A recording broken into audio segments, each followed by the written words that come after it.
Hey guys, it's Mort here, and I hope you're ready for tonight's video of spooks. This video has been graciously sponsored by Studio, and I wanted to show you these awesome headphones that they sent me. I love the way they look, sound, and feel. One thing I like is that they have these interchangeable caps. So if you ever want to change your style, you just swivel them off and put new ones in.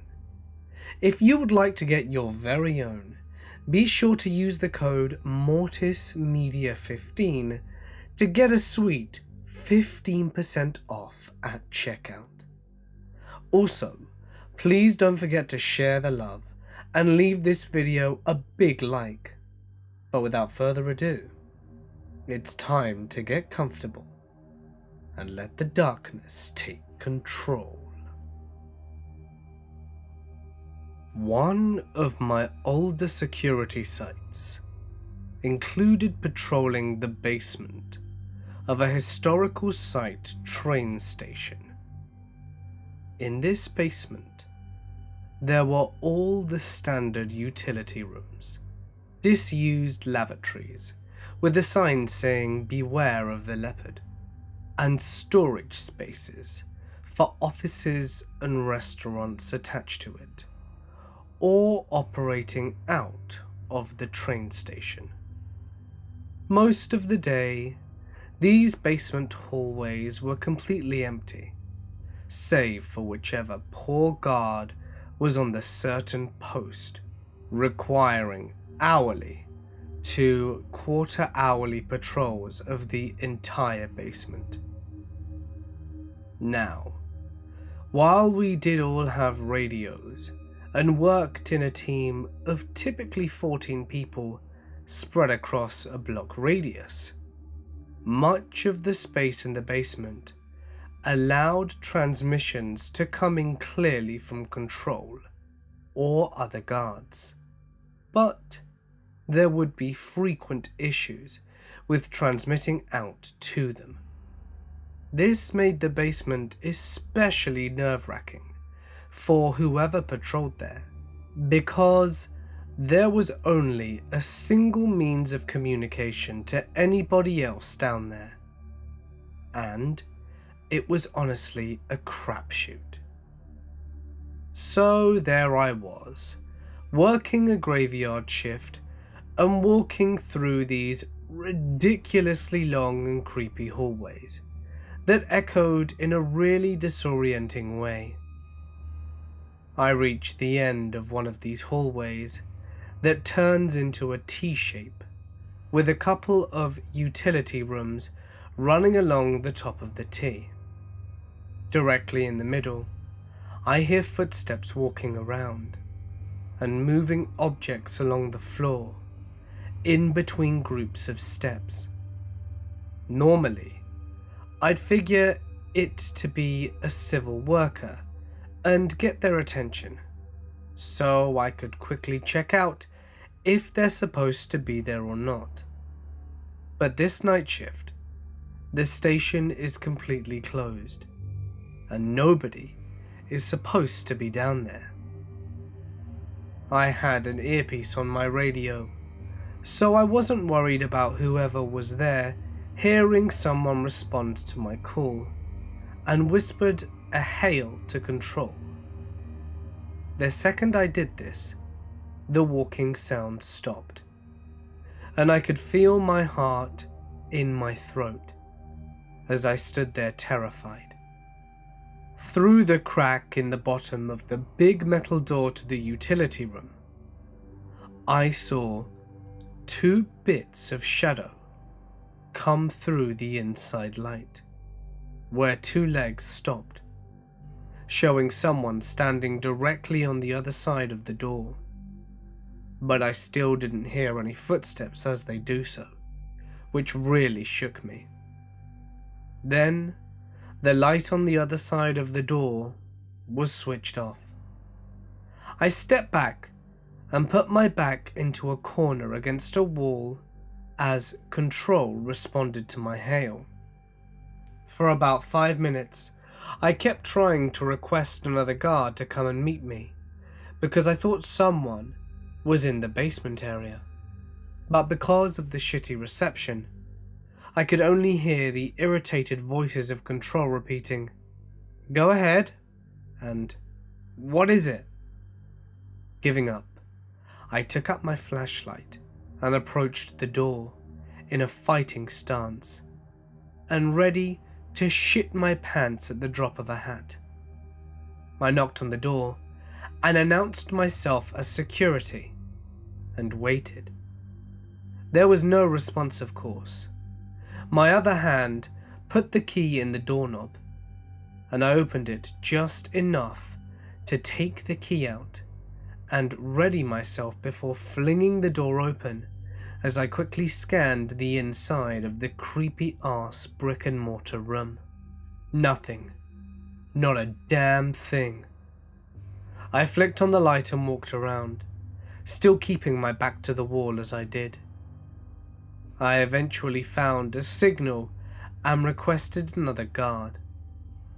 After returning to control with him and reporting what I observed, we looked through the basement camera footage and found nothing.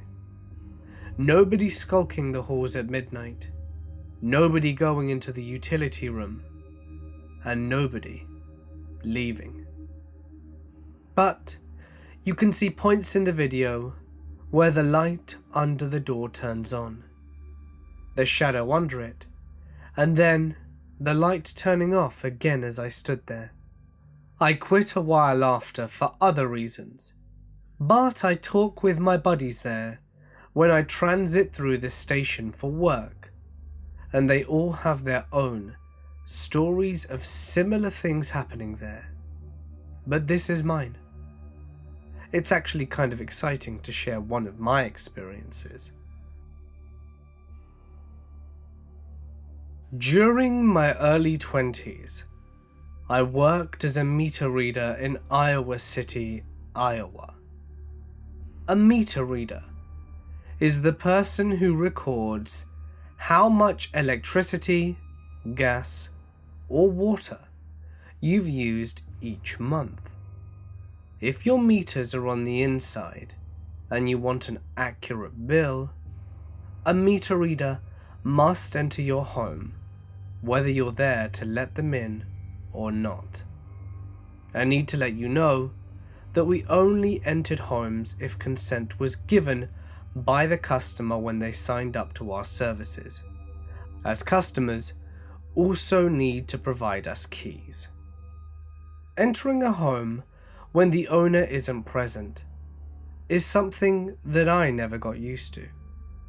No matter how loudly I knocked, I never shook the uneasy feeling that I wasn't welcome. The inside of a home is the ultimate private space. A home's exterior is just the image of ourselves that we project to the rest of the world. But the further you venture inside, the closer you come to truly seeing what kind of person lives there.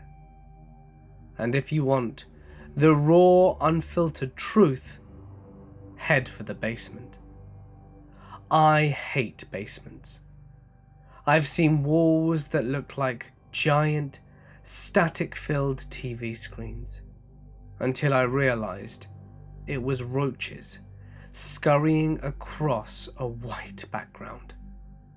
Cobwebs so thick and dusty that it looked like the cotton candy machine exploded at the Spider County Fair. I've seen rats, snakes, feces, weapons, neglected children, abused pets, homeless squatters, massive hoards, bizarre sexual items, a makeshift meth lab, and even a coffin. There are rational explanations for most of those things, except maybe the coffin. But there was one basement where what I found was beyond the grasp of logic. And that's what made it so terrifying. It was an old apartment house. From the outside, it looked like every other house on the block. I entered the back door and found myself at the top of the stairs. I ran my hand along the wall until it grazed a light switch. I flipped the switch, but no light turned on. I wasn't carrying a flashlight. A typical route involved 5 or 6 hours of walking, so I carried as little as possible. Oftentimes, I used the light from my handheld screen, but it only illuminated whatever was about a foot in front of it. So, armed with the world's worst lantern, I made my way down into the darkness. Once at the bottom, I blindly shuffled across the room, one baby step at a time, with arms outstretched and my head down. I eventually reached the far side of the basement. I shined the dim light from my handheld along the wall and discovered 2 doors. Each door led into its own small room. I chose the door on the right and found the meters in the far corner. As I enter the reads, I began hearing noises coming from the other room. Something was moving, and there was whimpering that grew louder the longer I listened. I eventually realized it was a dog. It sounded weak and distressed. I tried to open the door, but it was locked. At this point, the dog was scratching on the other side of the door. I felt helpless. I reported it when I got back to the office, but I couldn't shake the thought of that dog. It stuck with me over the next month, until it was that time to return. So there I was 1 month later, back within the basement. At least, this time, I knew where the meters were located. I shuffled back to the little room on the right, while keeping my ears open for any sounds coming from the other room. This time, I heard nothing. I read the meters and started making my way back, but I couldn't shake the memory of that dog. Was it still trapped inside that room? My curiosity got the better of me. I stood outside the door for a few moments, listening. Still nothing. And that's when I made a huge mistake. I tried to open the door, and had no more than jiggled the doorknob when I first heard it. Screams. Blood-curdling screams, unlike anything I've ever heard before. Sounds I didn't think a human was capable of producing. Short, piercing, high-pitched shrieks, followed abruptly by a low, drawn-out guttural moan that ultimately morphed into something that I can only describe as crying, but much louder. It was all over the place, like some sort of psychotic freedom jazz. I stumbled backwards, nearly losing my balance. I shouted something to the effect of, "Hello? Who's in there?" There was no reply, just screams. "Are you okay? Do you need help?" Still no response, just screams. There was no doubt that I yelled loud enough for him to hear me. He didn't want my help. He just wanted me gone. I fumbled my way through the darkened room towards the exit. When I reached the top of the stairs, I just stood there listening. I was trying to wrap my mind around what I was hearing, and I waited for the screaming to stop, but it never did. When I finally left, it was still as loud, as demented as when it began. I felt relieved, but that quickly vanished when I realized I had to do it all over again next month. I reported what I'd heard, but nothing came of it. As my return drew nearer, a sense of dread festered inside me. What kind of lunatic sits alone in total darkness and silence? My mind created endless explanations for what kind of hell lay beyond that door. By the time I returned, I'd built him up in my mind so much that anyone other than the devil himself would have been a letdown. But there was no sign of him the next month, or even the next several months. I'd nearly given up on solving the mystery, when a stroke of luck pulled me back in. One night, I went to a concert with my friend Lara. After the show, I gave her a ride home. She moved somewhere recently, so she had to give me directions. I didn't pay much attention to where she was leading me, until she pointed to a house way up the street. I couldn't believe it. She had moved into the house with a mysterious room in the basement. This sounds weird, but have you noticed anything odd about the basement at this? I began to ask. But before I could finish my sentence, she blurted out, "A crazy guy lives down there." Finally, I had confirmation.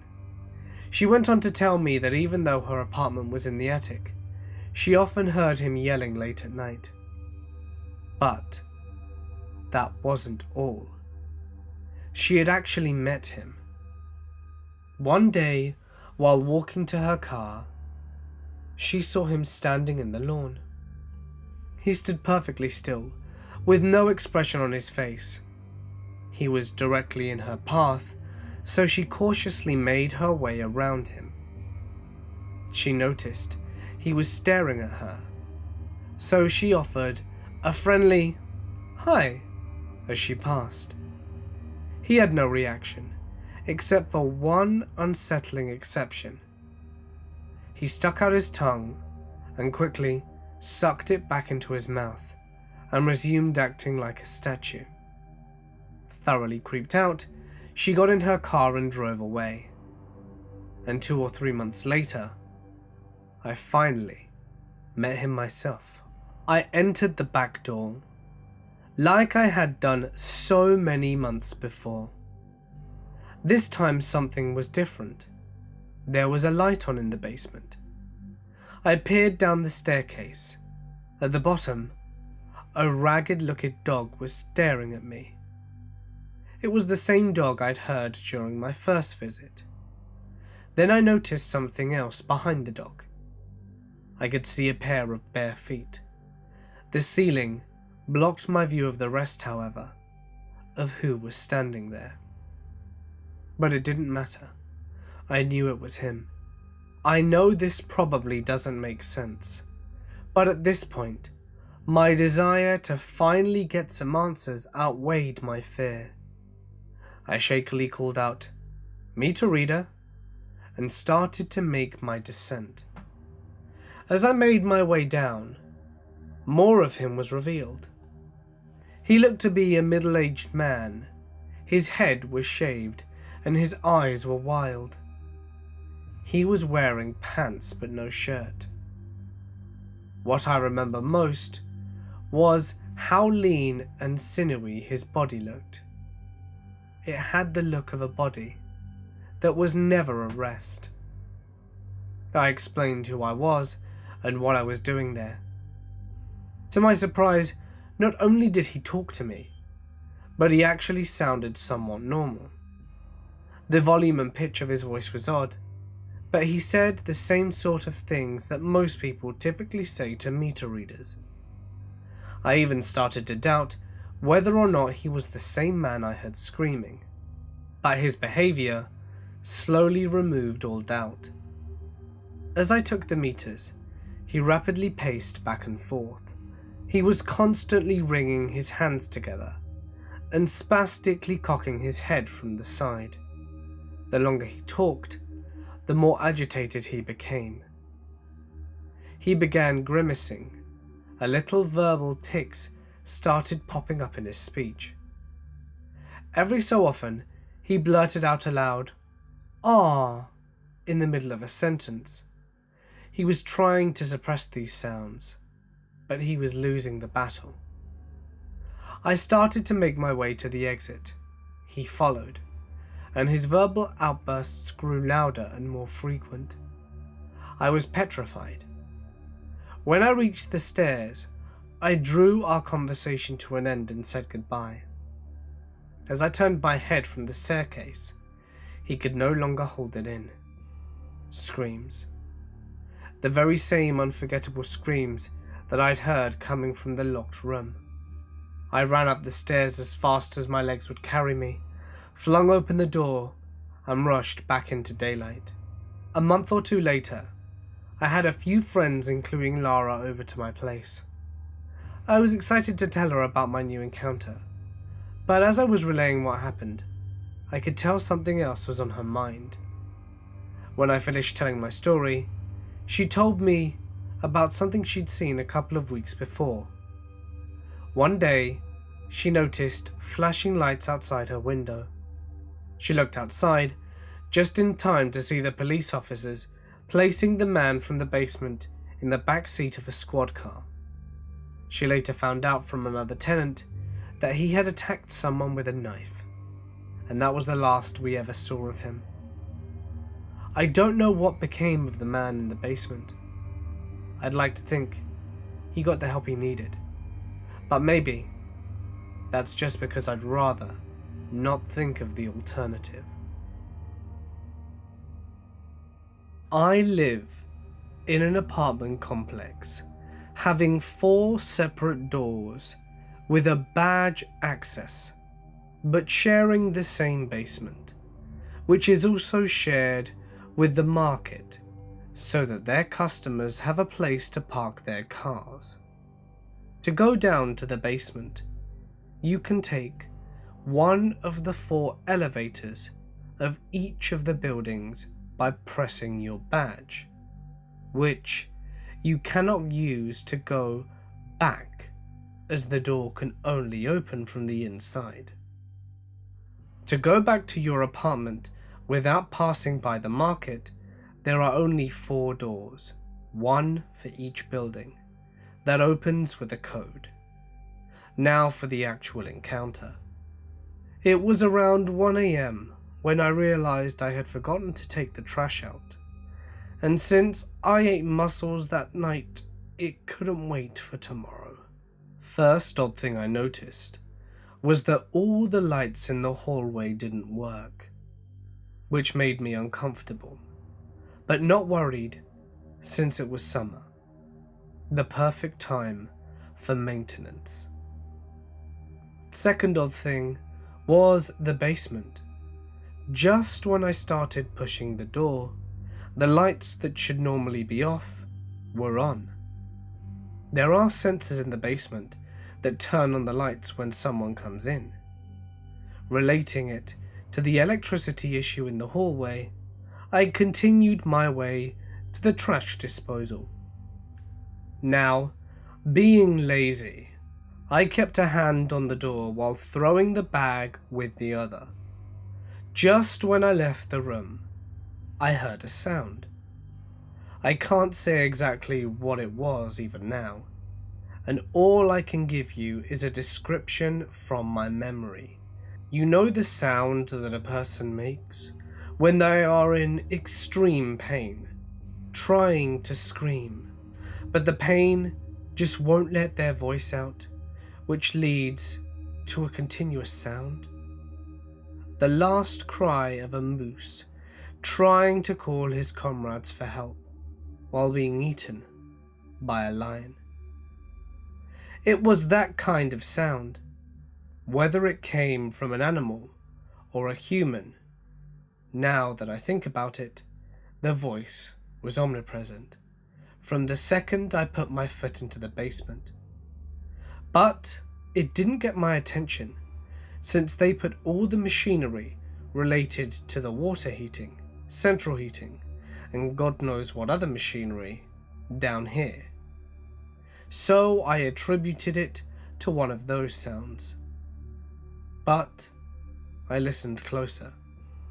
That sound was clearly from something alive, and I could also discern a human voice mixed with the scream of despair.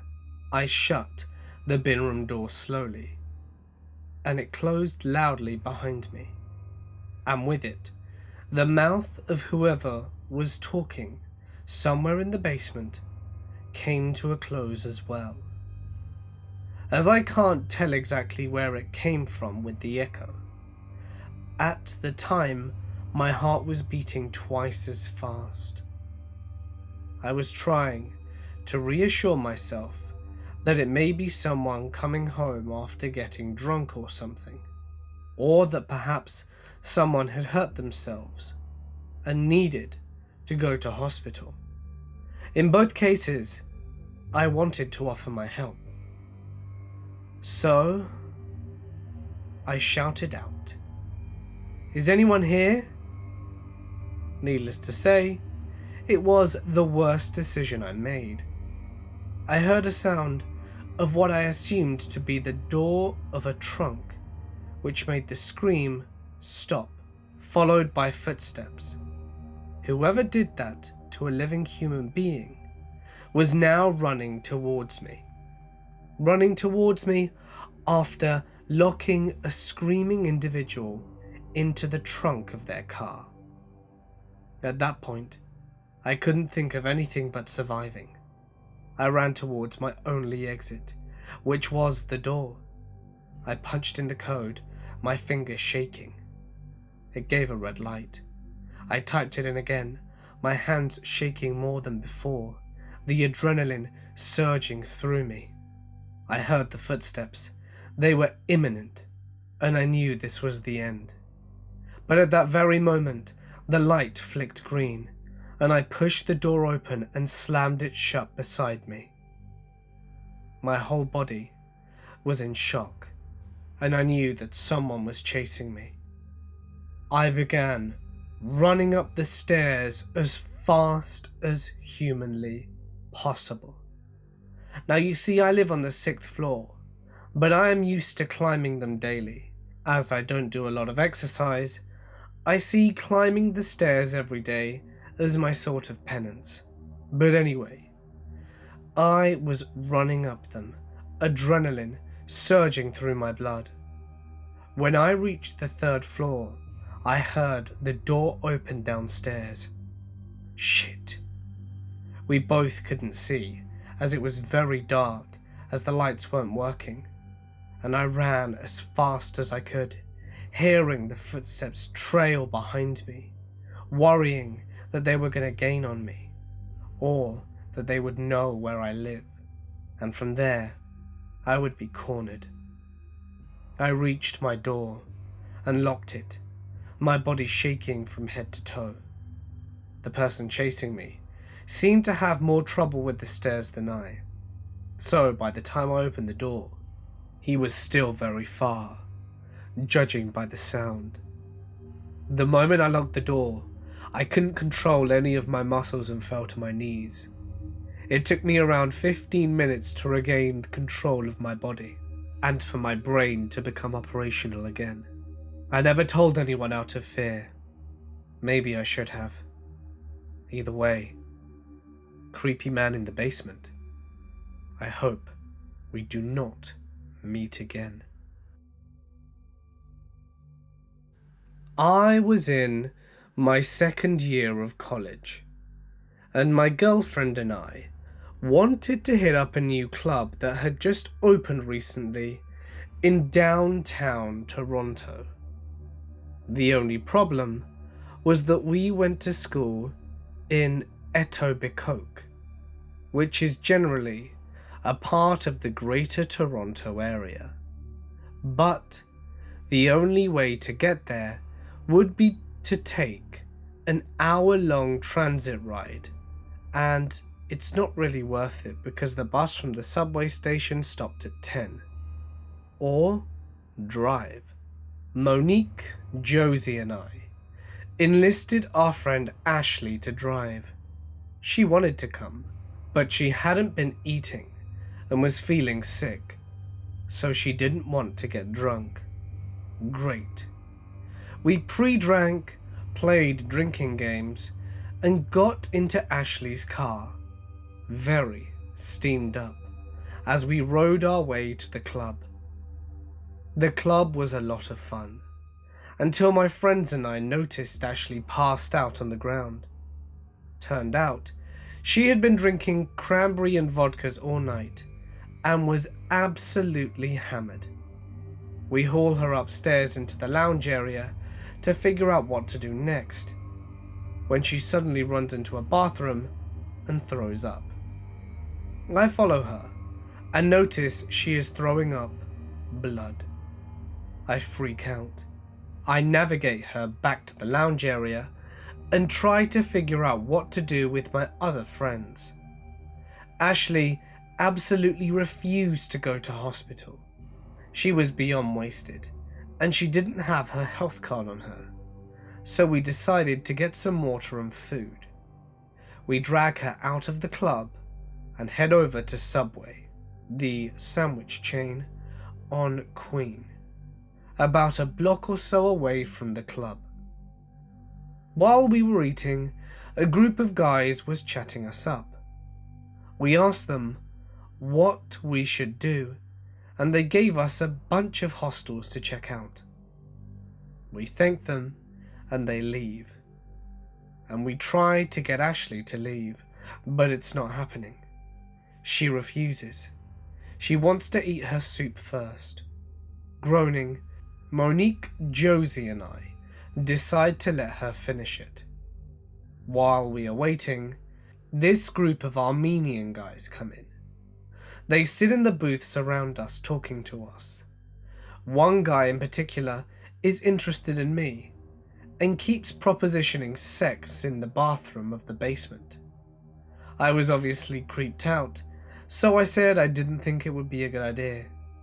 He asked me for my phone number, so I gave him a fake one. When he called it, he said it didn't ring, and I told him my battery was dead. Ashley was taking a sweet-ass time with the soup, and then all of a sudden, I had the desperate urge to pee. I asked Monique to accompany me into the bathroom, to which she agreed. So, we get up, and the guys around us follow us down the stairs into the basement portion of the restaurant. It's not very well lit, and the bathroom was at the end of this dark and narrow hallway. All I see is Monique slam the door behind us and say, "What are you doing?" The one guy who was interested in me shouted, "Let me through, baby." She responded with, "I thought you had to go to the bathroom." "She can go to the bathroom by herself. You can wait." I finished my business, washed my hands and opened the door. Monique grabs my hand, and all of a sudden, the guys start forming a circle around us. At this point, we're freaked out. Now let me tell you that we are cornered like fish in a barrel. The three of them were standing there in the hallway, preventing us from leaving. It's at that moment that you realize just how small of a person you are, and just how dangerous the situation is. Three obviously very horny guys with absolutely no boundaries, cornering two girls in a small basement cubicle of Subway. The look in their eyes, I have to say, was nothing short of bestial. You could see the lust radiating out of them. I was absolutely terrified. I didn't know whether I should try and run past them, or to lock myself in the stall and wait for them to hopefully leave. I made a quick decision. With Monique already on my hand, I ran into them. The fear was surging through me, thinking that I would be too feeble, and that them blocking access meant that it would be of no use. But fortunately, as we barged them quickly, they moved out the way. I was so relieved. I get up and I scream at Ashley and Josie that we are leaving. The four of us dive into a cab that was conveniently driving near us, and we tell him to drive wherever. Needless to say, I was absolutely horrified. It was one of the most terrifying moments of my life, and to this day, I will never go into a basement toilet, no matter how bad I need to pee. When I was about 13, this nice family moved out of their house in the Prescott Country Club of Dewey, Arizona, just down the block from my family. A strange guy moved in, and the condition of the property rapidly deteriorated. The day he moved in, he had a large U-Haul type truck, which was fine, but the thing never left. It stayed parked in the driveway. He also had an extension cord running from the house to the truck. I thought it was weird. Eventually, there were paint cans all over the yard, random junk on the side of the house, and it was a real mess. This was not welcome in the small community, but anyone who spoke to the guy came away saying he was weird and that they needed to tread lightly. I mowed lawns and was hired to do our friend's lawn whilst they were on extended vacation. They lived next to this weird guy, and every day when I was sweating my ass off mowing, I could see this weirdo spying on me through his basement window. Every day. I kept looking back at him and giving him weird looks, hoping that he would knock it off. Well, fast forward 2 years, and my family are watching the 5 p.m. news together while we eat dinner, and they start reporting on a developing case where a woman's body was found in a freezer inside a Ryder truck. They showed the house, and we all stopped chewing. I ran outside, and sure enough, every newsagent in the state had a truck parked in the street. Satellite dishes extended. Cops had everything sealed off. This guy had abducted a 23-year-old woman on a Los Angeles freeway, raped, murdered, and then stored her dead body in a freezer, which eventually went into the truck and was driven to Arizona, where he moved next door to his mother, who of course had no idea. I shudder to think if he had any intentions of repeating what he did, especially on me. After all, he did always jeer at me through his basement window with absolutely no shame. Bonus story. I am attending a small private college in the Midwestern United States. As a fine arts major, I spend many nights in the art building and often have to stay quite late. This particular evening, several students were there along with one of my professors. I was going to take some creepy photographs for an assignment in the building's basement. I'd been there before, and it was basically a long concrete coffin for storage. I wasn't afraid. but I did persuade my friend Beth to join me. This staircase came out in the middle of a slim rectangular structure, divided into several rooms.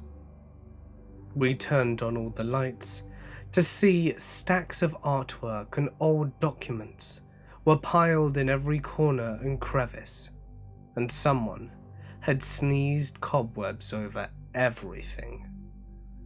We had to leave at one point to help another student moving pottery, and upon our return, the stairwell light was on, but the entire basement was pitch black.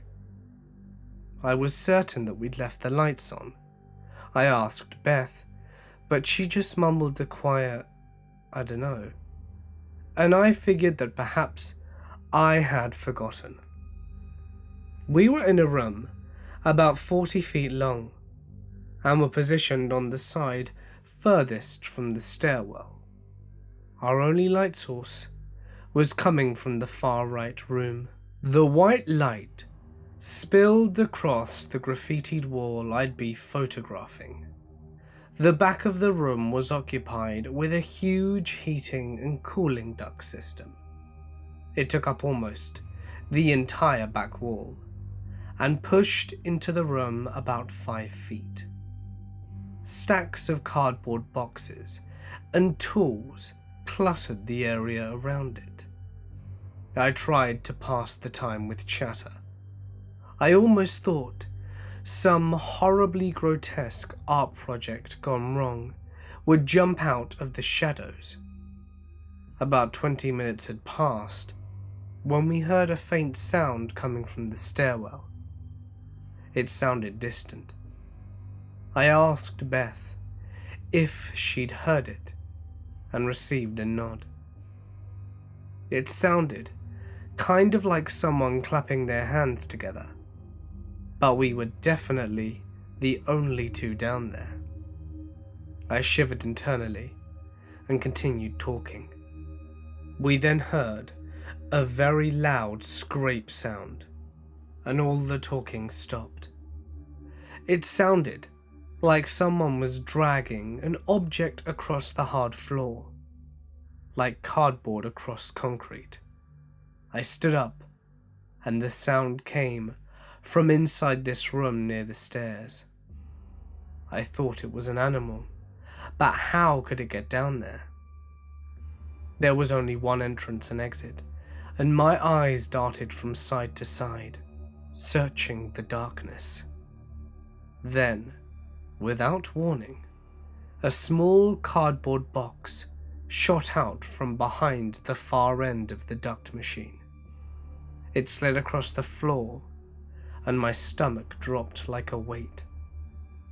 It wasn't like the box fell and rolled across the ground.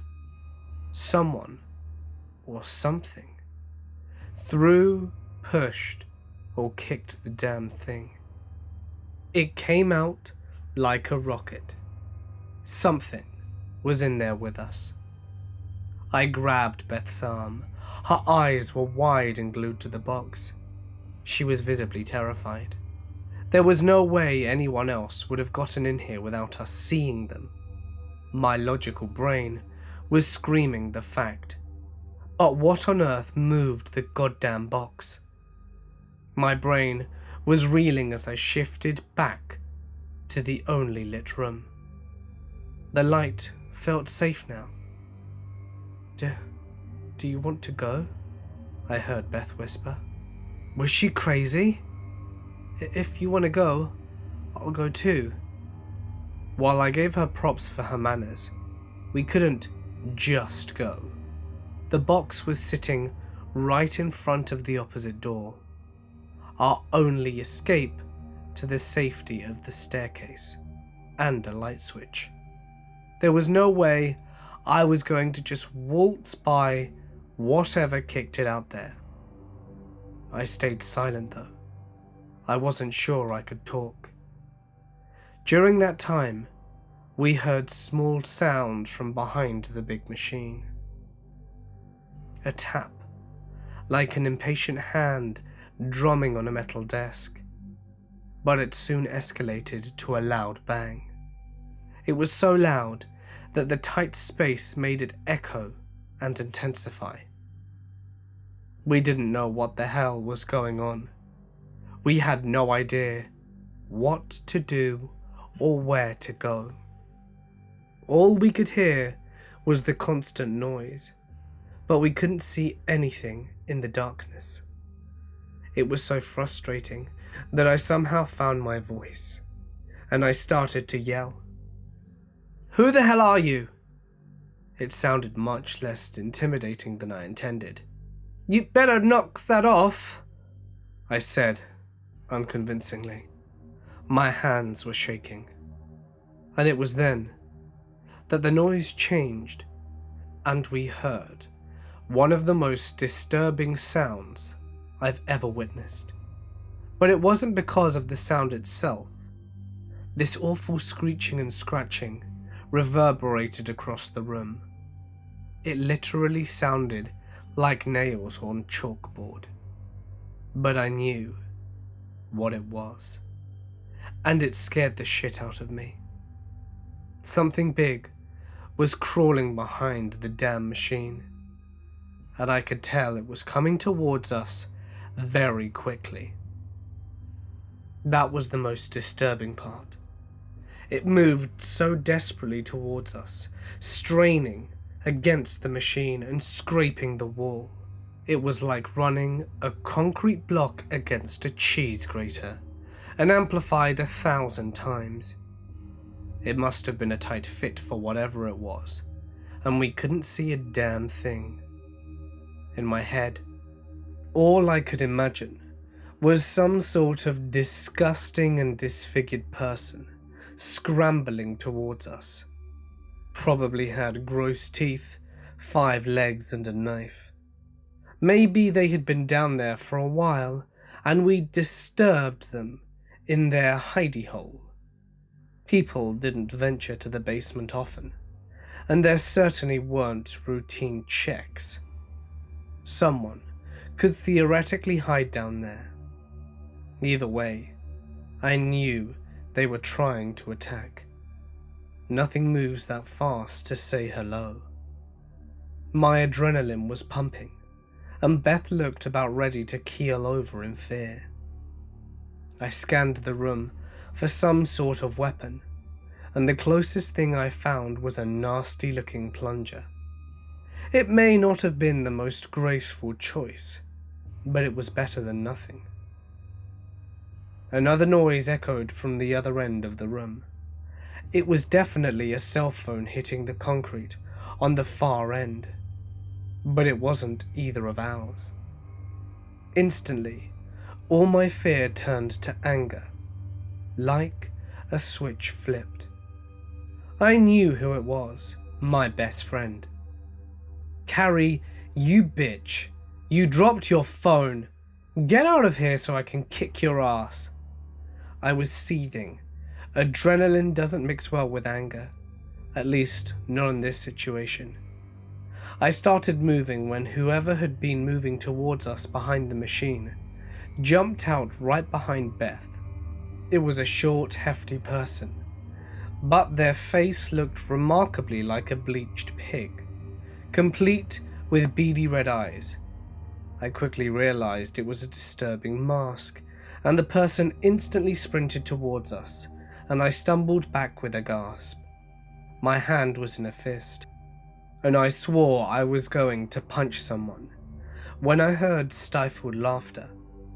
Of all people, my professor comes crawling out of the boxes. I can remember going, "What the hell?" I was dumbfounded. Carrie came out from the basement and sheepishly was clutching her shitty phone, and the masked sprinter was revealed to be another student. These idiots had decided on a whim to prank us, and boy were they successful. The pottery student and even the janitor were in on it, tasked with distracting us so the others could sneak downstairs. They turned the lights off, and I had walked by their natural hiding spots several times.